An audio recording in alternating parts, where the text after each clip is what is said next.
بسم اللہ الرحمن الرحیم اللہم صلی علی محمد وعلی آل محمد واصحاب محمد واہل بیت محمد وبارک وسلم وسلم علیہ۔ لب پر نعت پاک کا نغمہ کل بھی تھا اور آج بھی ہے، میرے نبی سے میرا رشتہ کل بھی تھا اور آج بھی ہے، اور کسی جانب کیوں جائیں اور کسی کو کیوں دیکھیں، اور کسی جانب کیوں جائیں، یہ خان ملک نواب چودھری وڈیرے جاگیردار، اور کسی جانب کیوں جائیں اور کسی کو کیوں دیکھیں، اپنا سب کچھ گنبد خضرا کل بھی تھا اور آج بھی ہے، اور بتلا دو گستاخ نبی کو کہ غیرت مسلم زندہ ہے، بتلا دو گستاخ نبی کو غیرت مسلم زندہ ہے، نبی پہ کٹ مرنے کا جذبہ کل بھی تھا آج بھی۔ دوستان زی وقار، شروع میں ایک دو باتیں وہ کرنا چاہوں گا جو عموماً آپ لوگ سننا چاہتے ہیں، پھر میں اینڈ پہ وہ بات بتانا چاہتا ہوں جو کہ میں سنانے آیا ہوں۔ دیکھیں، میرے آقا علیہ السلام جب بھی اپنے امتی پر احسان فرماتے ہیں تو اسے تحفے میں عشق رسول عطا کرتے ہیں، اور عشق رسول کمایا نہیں جاتا، یہ بارگاہ نبوی سے عطا کیا جاتا ہے، اور ہر عاشق رسول اپنے اپنے انداز میں اپنے عشق کا اظہار کرتا ہے۔ ہر کوئی عالم بھی نہیں ہوتا، ہر کوئی پیر بھی نہیں ہوتا، ہر کوئی فقیر بھی نہیں ہوتا۔ اب اپنے انداز میں اپنے عشق کا اظہار کس طرح کر رہے ہیں بھائی؟ اس کے لیے کوئی شرط ہے کہ آپ کا تعلق فلانے کے ساتھ ہونا چاہیے تو تب بھی آپ عاشق رسول ہیں، نہیں تو آپ کافر ہیں، غدار ہیں؟ نو۔ کسی نے اڈیالہ جیل کے پھانسی کے پھندے پہ لٹک کے اپنے عشق کا اظہار کیا تھا، کسی نے میاں والی کی جیل میں جا کے پھانسی کے پھندے پہ لٹک کے اپنے عشق کا اظہار کیا تھا۔ ایک غزوہ کا موقع تھا، رسول اللہ علیہ السلام نے کہا جو کچھ لا کے رب کی بارگاہ میں پیش کرنا چاہتے ہو لے آؤ۔ کچھ صحابہ گھر کا آدھا سامان اٹھا کے لے آئے، صدیق اکبر گھر کا پورا سامان اٹھا کے لے آئے۔ پوچھا صدیق گھر میں کیا چھوڑا ہے؟ کہتے ہیں یا رسول اللہ پروانے کو چراغ ہے، بلبل کو پھول، بس صدیق کے لیے ہے خدا کا رسول، بس گھر میں خدا اور اس کے رسول کو چھوڑا ہے۔ ایک صحابیہ تھی، ان کے پاس کچھ نہیں تھا، اپنا دودھ پیتا بچہ اٹھا کے لے آئیں۔ آپ علیہ السلام نے مسکرا کے پوچھا میں اس کا کیا کروں گا؟ تو کہنے لگی یا رسول اللہ کیا پیش کروں تم کو، کیا چیز ہماری ہے، یہ دل بھی تمہارا ہے، یہ جان بھی تمہاری ہے، اور تو کچھ نہیں تھا میرے پاس، بس یہ دودھ پیتا بچہ تھا، جب آپ پہ تیر برسائے جائیں تو آپ اس کو ڈھال بنا لیجئے۔ ایک صحابی رسول کے پاس کچھ نہیں تھا، سارا دن مزدوری کرتے رہے اور کچھ کھجوریں لے آئے اور رو پڑے یا رسول اللہ کچھ بھی نہیں تھا۔ رسول اللہ نے سارے سامان پہ بکھیر دی کہ سب پہ سبقت حاصل کر گئے۔ تو ہر عاشق رسول اپنے انداز میں اپنے عشق کا اظہار کرتا ہے۔ اب کچھ چیزیں ہمارے نعت خواں ساتھی جس کی طرف اشارہ کر رہے تھے، دیکھیں کچھ چیزیں ایسی ہوتی ہیں کہ جہاں پر آپ نہیں برداشت نہیں کر سکتے کہ نہیں یار ہم نے بات کرنی ہے اس پہ۔ فار ایگزامپل میرا کزن ادھر بیٹھا ہوا ہے، مجھے بتا رہا تھا کہ جب میں نے بات کی، ایک اسٹوپڈ آدمی گزرا ہے سابق چیف جسٹس ثاقب نثار، اس نے ڈیم فنڈ کے نام پہ قادیانی لوگوں سے $1,00,000 کا فنڈ لیا، اور اس فنڈ کے صفحے پہ لکھا ہوا تھا احمدیہ مسلم کمیونٹی۔ تو بھائی پاکستان کا آئین آپ رکھو، اسلام کو ایک طرف، پاکستان کے کانسٹیٹیوشن کی طرف آ جاؤ، آپ جج ہو، آپ کے سامنے کوئی قانون پیش کرتے ہیں۔ ممتاز قادری کے وکیل جتنے گئے وہ کہتے ہیں قرآن نے یہ کہا، حدیث نے کہا، وہ جج کہتا ہے مہربانی کرو میں نے کانسٹیٹیوشن دستو، what does the constitution says، آئین کیا کہتا ہے؟ اب یہی چیز میں اس سے پوچھتا ہوں ثاقب نثار سے کہ اسٹوپڈ آدمی، آپ رکھو اسلام کو ایک طرف، ٹھیک ہے تم مولوی نہیں ہو، تم یہ بتاؤ کہ what does the constitution says، کہ according to the constitution of Pakistan Qadiani تو غیر مسلم ہے، کافر ہے، تو ایک صفحے پہ لکھا ہوا ہے احمدیہ مسلم کمیونٹی تم آئین کی پامالی کر رہے ہو. یہ بات میں نے کی تو وہ ایجنسیاں میرے گاؤں تک پہنچ گئیں کہ یار اس نے جج صاحب کے بارے میں فلاں بات کی ہے. تو بات یہ ہے کہ میں اب بھی وہی بات کہتا ہوں, ثاقب نثار صاحب آپ کو پیسہ ہی چاہیے تھا, ہمیں بتاتے $1,00,000 آپ کے منہ پہ دے مارتے, ان بدبختوں سے تو نہ لیتے. اب ان کے پیسوں سے تم لوگ چندے لے کے تو جی ڈیم بنائیں گے. میں تو ہمیشہ کہتا ہوں ہمارے اسکولز کالجز یونیورسٹیز میں ٹیچر ہوں, ہندو ہوں کرسچن ہوں, ہمیں کوئی اعتراض نہیں, وہ پڑھائیں ہمیں فزکس کیمسٹری میتھس, علم حاصل کرو جہاں مرضی, آپ چین تک جاؤ, جس مرضی مذہب کے لوگ ہوں آپ کو وہ رکھتے ہیں ایکسپیرینس کسی چیز میں تو پڑھائیں. لیکن ایک بندہ آپ کے مذہب کا لبادہ اوڑھ کے بیٹھا ہوا ہے اور وہ ہے نہیں. مجھے کمانڈر صاحب نے کیا کہتا ہے, بیٹا تم اس سے مجھے صرف کنونس کرو تو میں مسئلہ کیا. میں کہ کمانڈر صاحب مجھے ہندو سکھ عیسائی پہ اگر ظلم ہوگا تو میں گریبان پکڑوں گا اس بندے کا, تم نے ظلم کیوں کیا ہے اقلیتوں پہ. میرا پاکستان ہے, کوئی ہندوستان مودی کا ہندوستان نہیں ہے. لیکن بات یہ ہے کمانڈر صاحب, میں آپ کی وردی پہن کے سٹک پکڑ کے آپ کے دفتر کے باہر کرسی لگا کے بیٹھ جاؤں اور بولوں کہ آئی ایم دا کمانڈر, تو کیا کریں گے آپ؟ تو میں تمہیں بتا دوں گا کہ میں ہوں کون.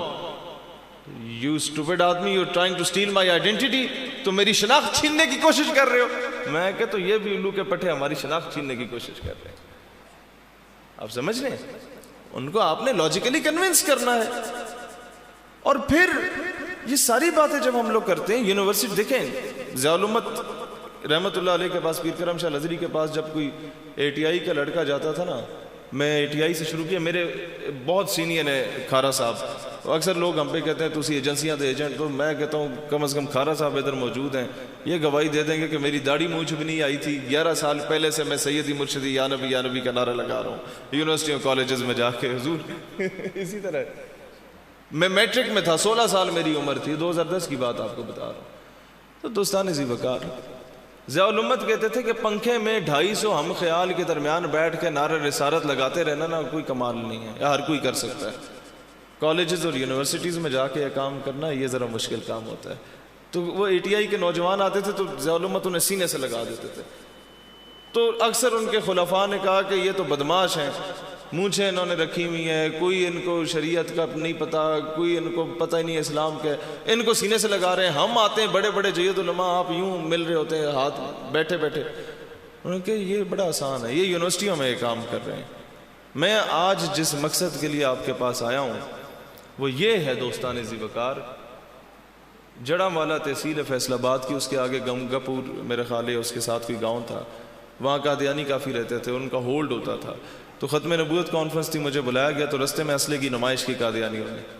جب میری تقریر ہو رہی تھی میں نے کیمرے بند کروا کے پورے گاؤں سے, ٹھیک ٹھاک مجمع تھا, میں نے کہا اب سنو, کس کس کے پاس فریج ہے؟ لوگوں نے ہاتھ کھڑے کیے. میں واشنگ مشین کس کس کے پاس ہے؟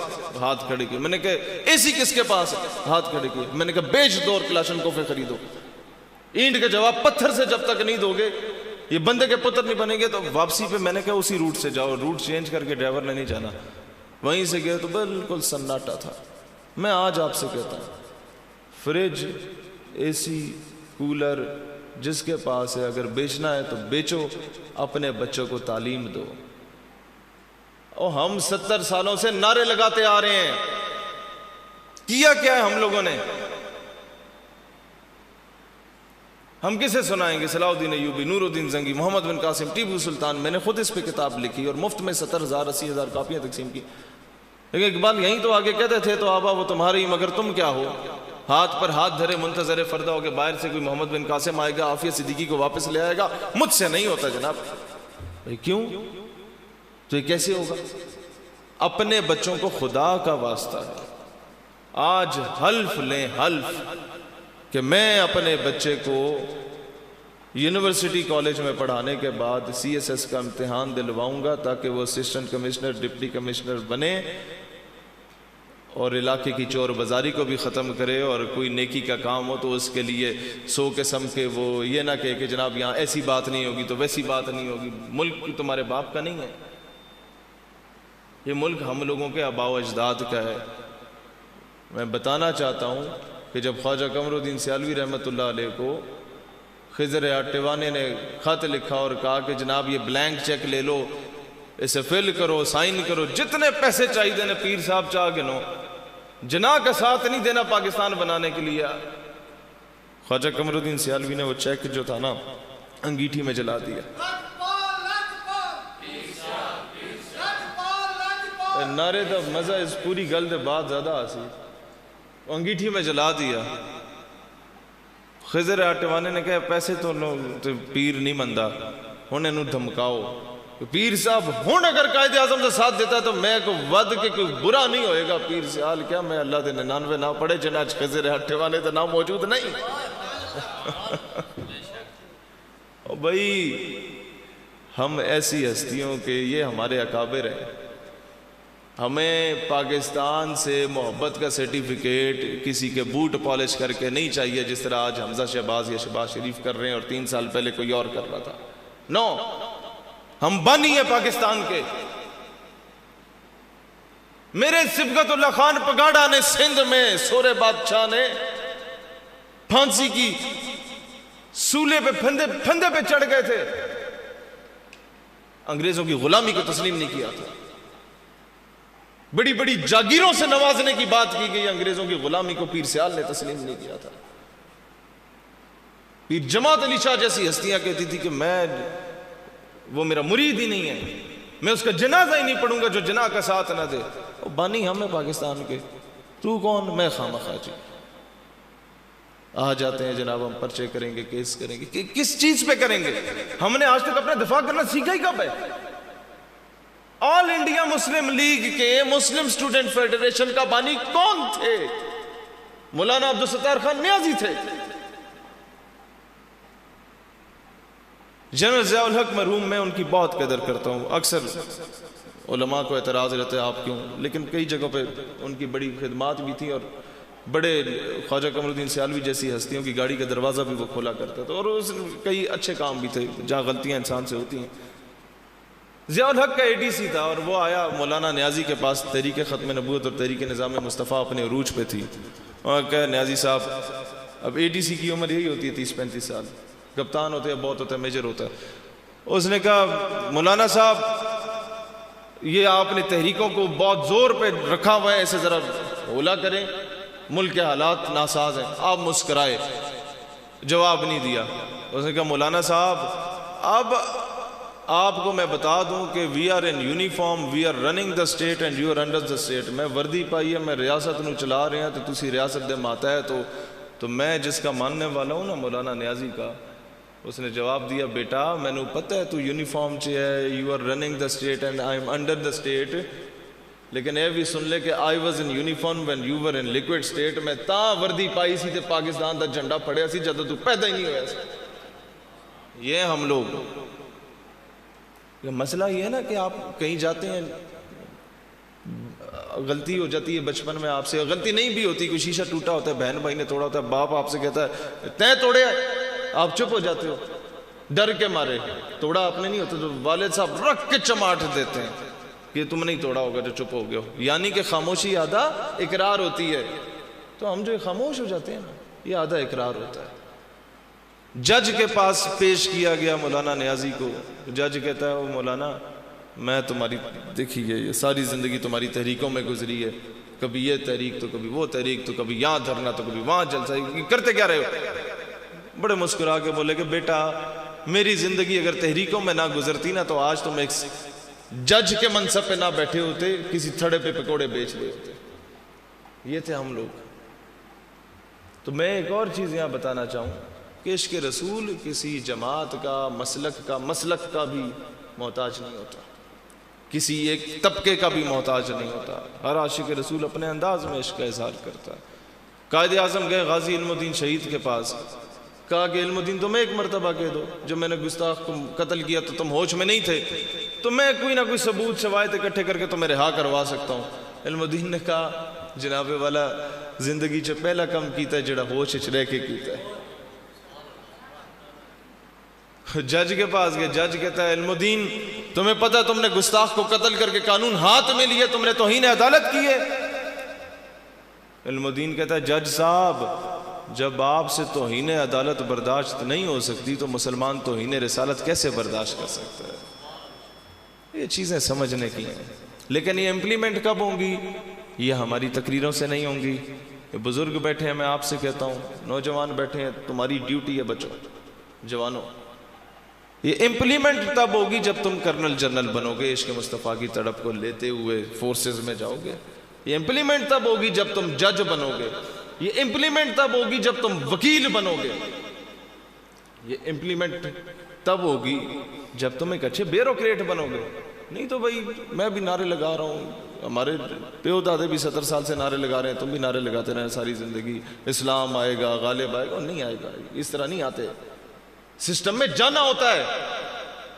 میں 11 سال سے دھرنے دے رہا ہوں بھائی جان، 11 سال سے ریلیاں، جلوس، ہر قسم کا کام کیا۔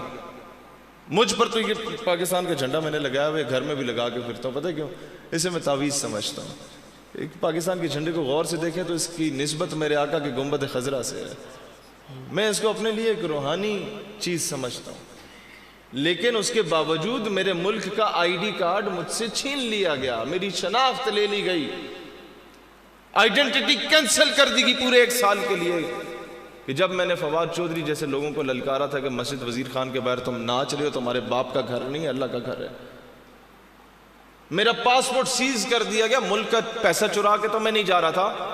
کیوں سیز ہوا؟ کیونکہ فرعونوں سے ٹکر لیا۔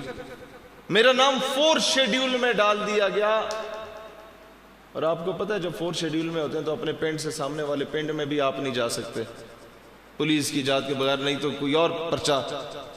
اور میرے والد بریگیڈیئر ریٹائرڈ ہونے کے باوجود، کیونکہ وہ میرے والد تھے جس نے 32 سال فوج میں سرو کیا، ان کی ایک ٹانگ ٹوٹ گئی، اس کے باوجود وہ کرتے رہے 16 میل، 25 کلومیٹر یونٹس جب ٹریول کرتی تھی تو پیدل جاتے تھے۔ حالانکہ آفیسرز کیٹیگری ڈاؤن کرا کے بیٹھ جاؤں کہ نہیں، میں اگر بیٹھ جاؤں گا تو جوانوں کا مورال کون بوسٹ اپ کرے گا، میں جاؤں گا ان کے ساتھ، کیونکہ وہ میرے والد تھے۔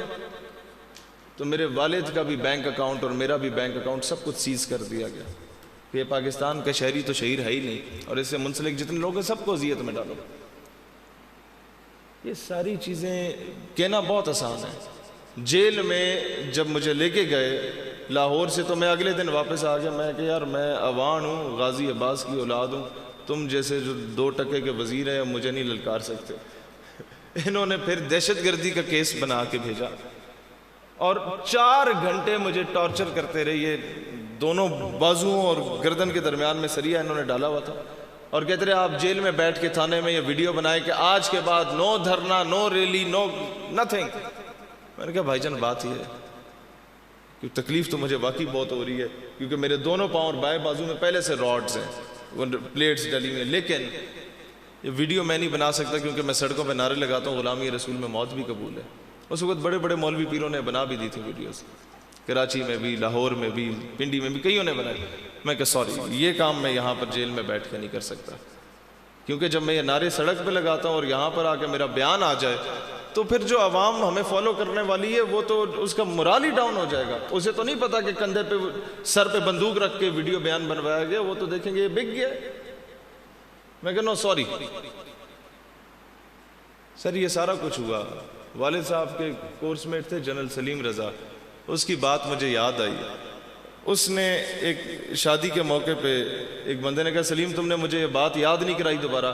کہتا میں نے 2 بار تمہیں کہا تھا، ریکویسٹ کی تھی، تیسری بار اگر میں تم سے ریکویسٹ کرتا تو میرے نزدیک یہ شرک کے زمرے میں آ جاتا کہ اللہ کہیں ناراض نہ ہو جائے کہ تم مخلوق خدا سے اتنا توقع رکھ کے بیٹھے ہوئے، مجھ سے کوئی توقع نہیں ہے۔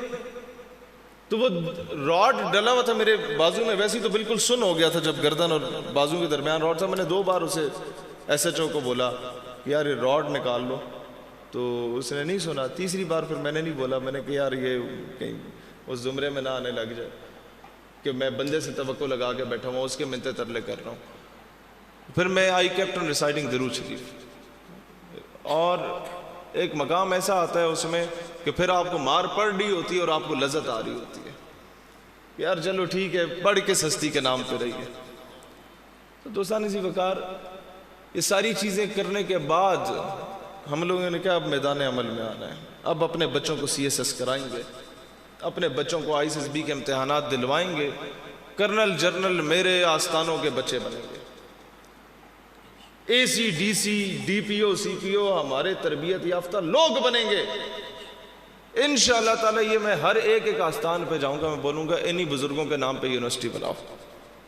شاہ Shams Tabrez University of Science and Technology, Data Ali Hajveri University of Science and Technology, Sachal Sarmast University of Science and Technology. وہاں جا کے صرف ہم جو ہے وہ حاضری دے کے آ جائیں تو بزرگوں کو کوئی آپ کی حاضریوں کی ضرورت نہیں ہے, واللہ نہیں ضرورت. میں حمید الدین سیالوی صاحب رحمۃ اللہ علیہ کے پاس جب گیا نا 9ویں 10ویں جماعت میں, مجھے آج بھی ان کے الفاظ یاد ہیں. وہ ناراض ہوئے تھے, کہتے جا کے اپنا کام کر جڑے کم کی ضرورت ہے. آج مجھے اندازہ ہو رہا ہے کہ وہ صحیح کرتے ہیں کہ بھئی یہاں آگے جو تم لوگ حاضریاں دے رہے ہوتے ہمیں ان کی ضرورت نہیں ہے, ہم جو مشن چھوڑ کے گئے اس مشن کو لے کے چلو. وہ تو کوئی نہیں کر رہا. ضیاء الامت کا مشن پتہ ہے آپ لوگوں کو؟ انہوں نے یہ ویژن اور یہ مشن دیا تھا. آج اسلام آباد کی جس مرضی یونیورسٹی میں چلے جائیں نا, بڑی سے بڑی, باقی سارے مولوی نعرے لگاتے رہ گئے. پیر کرم شاہ الازہری کے جو فالوورز تھے انہوں نے PhD کی, اور اسلام آباد کی ہر یونیورسٹی میں اردو, اسلامیات یا اسلامک بینکنگ اینڈ فائنانس کے جو پروفیسر جا کے پوچھے کتوں پڑھ کے آئے ہو, پتہ نہیں کیڑی یونیورسٹی, جو کہتا نہیں دارالعلوم بھیرا شریف سے پڑھ کے آئے. تو یہ ویژن تھا, اس ویژن کو لے کے چلیں. یہ بات ہے, یا نعرے لگاتے رہے ساری زندگی, اس سے کوئی فرق نہیں پڑے گا. عارضی ہوتے ہیں. ممتاز قادری کے جنازے پہ ہم لوگ ممتاز قادری کے جنازہ پڑھ کے نہیں آئے, اپنا جنازہ پڑھ کے آئے. اور جنہوں نے کام کرنا ہوتا ہے وہ ہر جگہ کام کرتے ہیں. پچھلے مہینے گیا پشاور, سیدھا سپرنٹینڈنٹ جیل کے پاس گیا. میں نے کہا مجھے غازی فیصل سے ملنا ہے, وہ اس کا بھلا ہو, انہوں نے ملوایا مجھے. کافی تفصیلی اس سے بھی ملاقات ہوئی, اس کے ٹیچر سے بھی ملاقات ہوئی, استاد سے. غازی فیصل خالد یاد ہے آپ لوگوں کو؟ یہ بھول گئے, جنہوں نے پشاور کے کورٹ میں مارا تھا. اب ہم لوگوں نے مسئلہ کیا آسیہ ملونہ اور ممتاز قادری کے نام پہ اتنے واویلے مچائے کہ وہ امریکہ کو یاد آ گیا کہ اچھا یہ ہمارے لوگ تو ادھر بیٹھے ہوئے ہیں, آسیہ ملونہ کو بلا لو. غازی فیصل خالد کے معاملے پہ 2 دن میں نے واویلا مچایا کہ یار اس کے خلاف کوئی جائے نا. تیسرے دن سے بالکل سکوت طاری کیا کہ PK کے سارے علماء کو, دیوبندی, اہل حدیث, سنی, شیعہ, سب کو میں نے کہا نام بھی نہیں لینا ان کا, آپ نے ان کا کیس ابھی ایسے لڑنا ہے. اللہ کا کرم ہوا, نابالغ بچوں کی عدالت میں ان کا کیس گیا, جوونائل کورٹ میں, جس میں کبھی سزائے موت ہو ہی نہیں سکتی.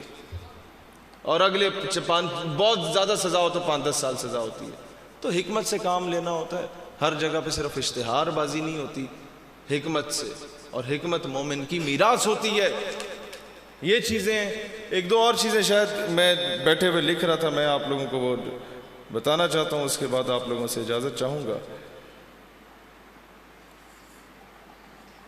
ہاں, امپورٹنٹ چیز یہ ہے, کچھ چیزوں پہ آپ لوگوں کو پھر سٹینڈ لینا ہوتا ہے. وہ سٹینڈ یہ تھا کہ میں نے لاسٹ ٹائم اناؤنس کیا تھا کہ 12 ربیع الاول ہم لوگ ربوے میں جا کے منائیں گے, قادیانیوں کے گڑھ میں, چناب نگر میں. ہم نہیں منا سکے کیونکہ فرانس کے بدبختوں نے گستاخی کی تو ہم لوگ نوجوانوں کو لے کے آپارا چوک میں دھرنا دے کے بیٹھ گئے تھے.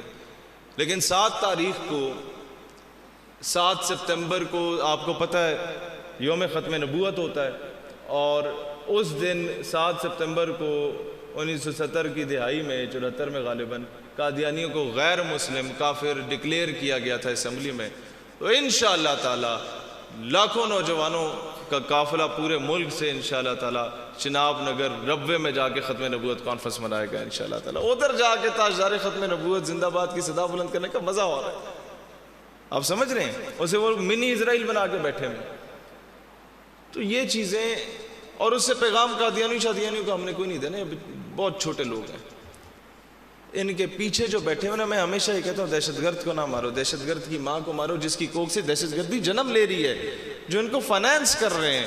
1857 کی جنگ آزادی کے بعد آپ لوگوں کو پتہ ہے اس بات کا کہ انگریز نے چن چن کے مارا مسلمانوں کو.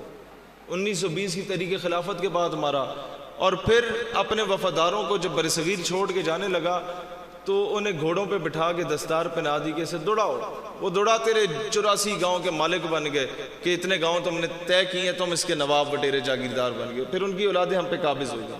پھر ان کی اولادیں آج آپ کے ہر علاقے کا MN MP ہے, وہ انہیں نوابوں وڈیروں جاگیرداروں کی اولاد ہے جو انگریزوں کے پالتو کتے ہوا کرتے تھے. پھر کیا ہوا؟ پھر دوسرا کام یہ کیا کہ ایک ایسے بندے کو انٹروڈیوس کراؤ بطور نبی بنا کے, یا میں مہدی بنا کے متعارف کرا دو, یا مسیح موعود بنا کے, امام حضرت عیسیٰ دوبارہ آ گئے جی یہ بنا کے متعارف کرا دو, اور اس سے بولو کہ جی دو چیزیں ختم کر دیں, نمبر 1 عشق رسول کو, اور نمبر 2 جہاد کو. آپ کو پتہ ہے 84 کے قریب کتابیں مرزا قادیانی کے جو اس کے نام سے شائع ہیں, 84 سے 90 کے درمیان. باقی ساری کتابیں کہتا ہے لائبریریوں کی لائبریریاں بھری جا سکتی ہیں, الماریوں کی الماریاں جو اس نے جہاد پہ لکھی ہیں اور اس کے نام سے شائع نہیں ہے. اور اس میں یہ لکھا ہے کہ دور حاضر میں مرکہ برطانیہ کے خلاف جہاد کرنا جائز نہیں ہے. اور آپ کو پتہ ہے آج بھی ہمارے تعلیمی نصاب میں چیز آ گئی ہے کہ جہاد بالنفس بڑا جہاد ہے, اپنے آپ کو بہتر کرو باقی خود بہتر ہو جائے گا. آج ہم بات کرتے ہیں ڈاکٹر حافظ صدیقی کو واپس کیوں نہیں لا رہے, قوم کی بیٹی ہے. ایمل کانسی کو کیوں بیچا تم لوگوں نے؟ تو ہمیں آگے کہتے ہیں تم تہجد کی نماز پڑھتے ہو, وہ تو تم پڑھتے نہیں ہو, باتیں تمہیں کی ہوئی ہیں کہ جی عافیہ صدیقی کیوں نہیں آ رہی, پہلے خود کو بہتر کرو. میں کہی یار حضرت صاحب تھوڑی بہن نو کوئی چک کے لے جائے تو پہلے نفلی عبادت کرو گے, یا تبلیغی جماعت نال چلے تو جاؤ گے, یا جا کے بہن نو لے کے آؤ گے؟ نادا گر گئے سجدے میں جب وقت قیام آیا. سمجھ رہے اس چیز کو؟ یہ چیزیں آج سمجھانے کی ضرورت ہے. اور ختم نبوت کا کام کرنا چاہتے ہیں تو جناب دیکھیں آپ کے ضلع خوشاب میں, ساتھ آپ کے چکوال کا ضلع لگتا ہے, کتنے کالجز ہیں, کتنے بچے اس میں پڑھتے ہیں, ہزار ایوریج لگا دیں. پینٹ کوٹ ٹائی پہنے, کوئی کفر پہ فتویٰ آپ پہ نہیں لگائے گا پینٹ کوٹ کیوں پائی ہے. علامہ اقبال پہ نہیں کفر کے فتوے لگائے, آج مولویوں کی تقریریں پوری نہیں ہوتی اقبال کا ذکر کیے بغیر, تو انہوں نے بھی پہنے پینٹ کوٹ. وہ پہنو, ٹائی لگاؤ, جناح نے بھی پہنی, اور کالج کے باہر کھڑے ہو جاؤ, ختم نبوت پہ لٹریچر لکھ کے اور فری میں دو. بھائی یہ گفٹ ہے. وہ مستقبل کا انجینئر, ڈاکٹر اور آرمی آفیسر اور جج اور وکیل ہے جو کالج سے نکل رہا ہے, جب وہ پڑھے گا ختم نبوت کے بارے میں نا, کل کو وہ کسی مقام پہ پہنچے گا تو اس سے غداری نہیں کر سکتا, وہ اس سے وفادار رہے گا. یہ پیغام ہے ہمارے بزرگوں کا جس پہ شاید میں آپ سے واہ تو نہ بٹور سکوں, لیکن اس سے یہ کام ضرور ہوگا کہ جناب علی ہمارے آنے والی نسلیں ضرور بچ جائیں گے. تو میں آخر میں ایک چیز صرف کہنا چاہتا ہوں کہ ہر انسان اپنے انداز میں کیسے کام کر سکتا ہے. میں وہی واقعہ جو میری زندگی میں ہوا وہ سنا کے جانا چاہوں گا. ان 11 سال کی طویل جد و جہد میں 4 منٹ جو میری زندگی کے تھے وہ میں سمجھتا ہوں سب سے قیمتی تھے. میری یونیورسٹی نے مجھے بھیجا امریکن ایمبیسی لیکچر دینے کے لیے, خطاب کرنے کے لیے, اور ٹاپک تھا کہ ایجوکیشن از نیسیسری فار پیس, تعلیم امن کے لیے ضروری ہے. میں نے کہا میں جاؤں گا, ٹھیک ہے. پھر انہیں شک ہو گیا کہ یہ جا کے ادھر بھی کوئی کٹا نہ کھول آئے, تو انہوں نے کہا پہلے تقریر دکھاؤ. میں نے تقریر میں لکھا عافیہ صدیقی کو جو امریکہ نے گرفتار کیا بالکل ٹھیک کیا, ملالہ یوسفزئی قوم کی بیٹی ہے, اور دہشت گردی کے خاتمے اور امن کے قیام کے لیے پاکستان کو امریکہ کا ساتھ دینا چاہیے. انہوں نے کہا تقریر تو پتر بہت چنگی ہے لیکن ضمیر میرا بھی نہیں مانتا, پوزیشن تم لے لو گے جوش خطابت ٹھیک رہا. تو میں وہاں گیا, یہ تقریر یوٹیوب پہ موجود ہے, انگریزی میں نے کی تھی. میں وہاں گیا اور تقریر مکمل ڈیفرنٹ تھی. امریکی سفیر موجود تھا, اس کی کابینہ موجود تھی, اور سامنے سارے اسٹوڈنٹس موجود تھے, یوتھ موجود تھی. اب یوتھ تو پاکستانی تھی, وہ تو مسلمان تھی. جتنی ماڈ اسکواڈ کیوں نہ ہو, جتنی ماڈرن کیوں نہ ہو, دل میں عشق مصطفیٰ کی تڑپ ہوتی ہے. یہ راکھ میں دبی چنگاری کی مانند ہر مسلمان کے دل میں ہوتی ہے. وہ تو موجود تھے. میں جا کے تقریر کا آغاز کیا. میں نے کہا dear Excellency what's is the literacy rate of United States of America. میں کہا تو لٹریسی ریٹ کی ہے, تعلیم کی شرح کی ہے. کہتا ہے مسٹر سیالوی اٹ از 99%, یعنی 99% لوگ امریکہ میں پڑھے لکھے ہیں اور تمہارے پاکستان میں 30% بھی نہیں. میں کہا اچھا. میں کہا if the literacy rate اگر آپ یہ دیکھیں کہ سب سے زیادہ تو امریکہ کا ہے, اور if education is necessary for peace, اگر تعلیم امن کے لیے ضروری ہے, then the highly qualified nation, the United States of America, would not be held responsible for the terrorism and insurgency in Iran, in Iraq, in Libya, in Syria, in Lebanon, in Afghanistan, and in the Balochistan province of Pakistan. کہ میں کہ تعلیم اتنی ضروری ہے تو دہشت گردی تے تسا کیتی ہے, ایران ہے, عراق ہے, لیبیا ہے, سیریا ہے, لیبنان ہے, افغانستان ہے, پڑھے لکھے ہوئی تسی ہو. پھر یہ بات کرتے کرتے 2014-15 میں پہلی مرتبہ چارلی ہیبڈو نے فرانس میں گستاخانہ خاکے شائع کیے تھے. اس وقت کوئی نہیں بولا تھا. 2014-15 کی بات بتا رہا ہوں. میں نے کہا یہ موقع ہے. میں تو پتہ نہیں یونیورسٹی سے ایکسپیل ہو جاؤں گا یا کیا ہوگا. سفیر سامنے موجود تھا امریکہ کا اور وہی ٹھیکیدار ہوتا ہے ساروں کا. ہم کسی ملک کو کچھ اس لیے نہیں کہتے کہ امریکہ ناراض ہو جائے گا, باپ جو بنایا ہوا ہے اس کو. تو ہوا کیا, میں نے اس وقت انٹرنیشنل لا آف ٹارٹ ہے اور انٹرنیشنل بلاسفیمی لا ہے گستاخیوں کے اگینسٹ. میں نے کہا اس کے تحت جب ناموس رسالت کی بات آئی, میں نے تب اسے یہ کہا کہ dear Excellency, let me to express the extent of my views in my national language because your English linguistic cannot absorb my emotions.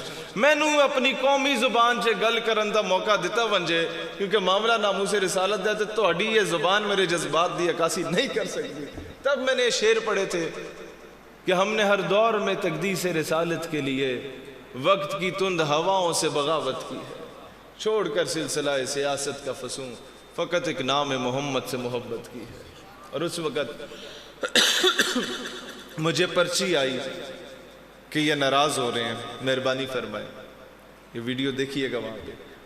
تو راحت اندوری ہندوستان کا مسلمان شاعر ہے, میں نے اس کے شعر پڑھے اور ڈائس چھوڑ کے سیدھا آڈیٹوریم سے باہر نکل گیا. میں نے کہا اگر ناراض ہیں ہونے دو, جان تھوڑی ہے, یہ سب دھواں ہے, کوئی آسمان تھوڑی ہے, اور لگے گی آگ تو آئیں گے گھر کئی زد میں, یہاں پہ صرف ہمارا مکان تھوڑی ہے.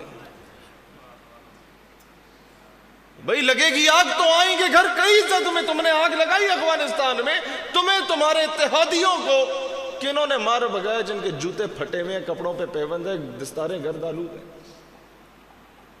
لیکن کیا تھا, اقبال کہتا تم جانتے نہیں ہو اللہ کو پامر دیا مومن پہ بھروسہ, ابلیس کو یورپ کی مشینوں کا سہارا. کافر ہے تو کرتا ہے شمشیر پہ بھروسہ, مومن ہے تو بے تحق بھی لڑتا ہے سپاہی. مومن کو تم کیا کہتے ہو, چونڈا کے بارڈر پہ پھر مومن جو ہے وہ جسموں پہ بم باندھ کے ہندوستانی ٹینکوں پہ لیٹ جاتا ہے. یہ مومن ہے.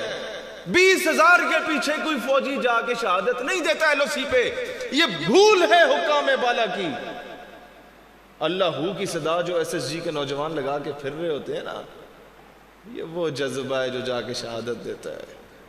تو جب آپ اسلامائزیشن کو نکال دیتے ہیں کسی چیز سے, فرات اللہ بابر سینیٹر جو ہے وہ لو کا پٹھا کہتا تھا کہ فوج کا جو موٹو ہے ایمان تقوی جہاد فی سبیل اللہ, یہی آپ کو دہشت گردی کی طرف ابھار رہا ہے.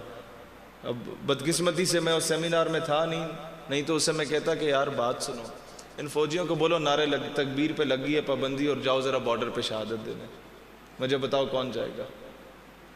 تو یہ بڑے فلسفی آئے, اقبال کے دور میں بھی بڑے آئے تھے اور یہ اپنے اپنے فلسفے جھاڑتے تھے.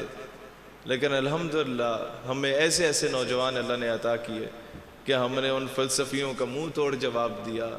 اسلام آباد میں ننگا ناچ ہوتا تھا عورت مارچ کا, اس پہ پابندیاں لگوا دی اور جو ہو سکتا تھا کیا. لیکن نوجوانوں یہ ساری چیزیں عارضی ہیں. آج ہم دھرنا دے کے آ جاتے ہیں, پابندی 2 سال کے لیے لگ جاتی, تیسرے سال پھر وہی عورتیں آ جائیں گی. کچھ عملی طور پہ نہیں ہوگا. عملی طور پہ تب ہوگا جب قلم کی طاقت تمہارے پاس ہوگی. اپنے بچوں کو تہیا کریں, جہاں دینی تعلیم دے رہے ہیں وہاں یونیورسٹیوں میں پڑھائیں. ایک گائے تو بیچنی ہے نا, 2 سال یونیورسٹی کے, وہ کالج کے تو نکل جاتے ہیں. زمین بیچنی ہے تو ویسے بھی تو بیچ دیتے ہو. زیور بیچنا ہے تو کیا رکھ کے کرنا ہے, جب ان پڑھ بچے ہی پیدا کرنے ہیں. تہیا کرو بیٹا, آج سے تمہیں اس لیے پال پوس رہا ہوں کہ تم ایسے آرمی چیف بنو جو طارق بن زیاد تھا کہ کشتیاں جلا دیتا تھا, واپسی کا رخ نہیں کرتا تھا. تعلیم دو کہ میں تمہیں ایک ایسا کور کمانڈر بناؤں گا جو صلاح الدین ایوبی تھا کہ شام سے قافلہ گزرتا تھا اور کہا جاتا تھا کہ توہین کا نشانہ بنا کے اس کو اغوا کر کے مال اسباب لوٹ کے کہا جاتا تھا بلاؤ اپنے نبی محمد کو کدھر ہے وہ, نعوذ باللہ. تو صلاح الدین ایوبی کو خبر پہنچتی تھی, کہتے تھے کہ اللہ مجھے تب تک موت نہ دے جب تک 2 کام نہ کروں, جب تک اس گستاخ کو واصل جہنم نہ کروں اور جب تک جا کے میں بیت المقدس کو فتح نہ کر دوں. بیت المقدس فتح ہوتا ہے. کور کمانڈر یا چیف آف آرمی سٹاف صلاح الدین ایوبی نے تمام صلیبی جرنیلوں کو لائن میں بٹھا کے پانی پلا کے اپنے امان میں لیا. یہ ہے رحمت للعالمین ہی اسلام کی. اسلام کی فنیٹک تو نہیں ہے, کوئی ریجڈ تو نہیں ہے, تو بڑا پیارا مسئلہ. لیکن جب اس جرنیل کی طرف نظر پڑی جس نے گستاخی کی تھی کہ اچھا تم ہو جس نے کہا کہ بلاؤ اپنے نبی محمد کو, لو دیکھو رسول اللہ نے اپنے خادم کو بھیج دیا, اس کا سر قلم کیا گیا. ایسے غیرت مند لوگ تب پیدا ہوں گے. یہ ہم کہتے ہیں جی یا اللہ ہمیں نیک حاکم وقت عطا کر دے. بھی کہاں سے؟ Why don't you? تم کیوں نہیں، ہم کیوں نہیں؟ کیوں نہیں جاتے سسٹم میں؟ تو کیوں؟ کیونکہ ان کے ساتھ شیریں مزاری کی بیٹی بھی ہوتی ہے اور وہ ایک منسٹر کی بیٹی ہے. ہم کہتے ہیں نہیں جی منسٹر تے اسی نہیں بن سکتے کیونکہ وہ تے پنڈ تے چودھری ہیں تے فلان. نو، میں درجنوں ایگزامپلز دے سکتا ہوں. لوگ زیرو سے اٹھے ہیں، منسٹرز بنے ہیں درجنوں. لیکن وہ پولیٹیکل سینیریو میں چلا جائے گا. لیکن آپ نے آج نیت کرنی ہے عبادت سمجھ کے سیاست کو بھی کرنا ہے، عبادت سمجھ کے فوج میں جانا ہے، عبادت سمجھ کے جج بننا ہے. یہ پیغام میں دینے آیا ہوں اور اس کو ضائع نہیں کرنا. کالجز یونیورسٹیز میں جائیں، نوجوانوں کو موٹیویٹ کریں، انہیں بولو آج نہیں. سر سید احمد خان، اس کے جو عقائد تھے اس سے اختلاف ہو سکتا ہے اس کی باتوں سے، لیکن اس کا ایک ویژن بڑا پیارا تھا. اس نے تربیت کی، علی گڑھ یونیورسٹی بنائی. اس نے پاکستان نہیں دیکھا، دو قومی نظریہ دے دیا تھا، لیکن کیا ضائع ہو گیا؟ وہ کوئی فائدہ نہ ہوا. 50 سال کے بعد اس کے مرنے کے پاکستان بنا. جب قائد اعظم نکلے تو مسلم لیگ کے سارے جو ینگسٹرز تھے وہ علی گڑھ سے آئے تھے. میں حیدرآباد میں گیا تو اس کے پوتے نے میری پارٹی میں شمولیت کی. میں کہ تیرے دادے نے تو پاکستان دیکھا نہیں ہے.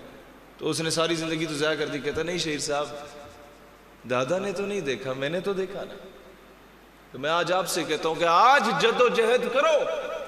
آپ اور ہم نہ صحیح، ہمارے آنے والی نسلیں ایک آزاد اور خود مختار پاکستان دیکھیں گی، جس کے بارے میں صوفی برکت علی نے کہا تھا کہ اس کی ہاں اور نہ میں اقوام عالم کے فیصلے ہوا کریں. ہم وہ پاکستان نہ صحیح ہمارے بچے دیکھ سکیں جو اپنے فیصلے خود کرے گا، جو کسی کے ڈکٹیشنز نہیں لے گا، کسی کے آگے اپنی بیٹیوں کو نہیں بیچے گا، کسی کو اپنے اڈے نہیں دے گا. وہ پاکستان جس کا خواب خواجہ قمر الدین سیالوی رحمۃ اللہ علیہ نے دیکھا تھا، وہ خطہ زمین جہاں سے میر عرب صلی اللہ علیہ وآلہ وسلم کو ٹھنڈی ہوا آئی تھی، وہ تب دیکھا جا سکتا ہے جب میں اور آپ عملی طور پہ کردار ادا کریں گے. اللہ تعالیٰ آپ سب کو سلامت رکھے. پاکستان ہمیشہ زندہ باد. جزاک اللہ خیر.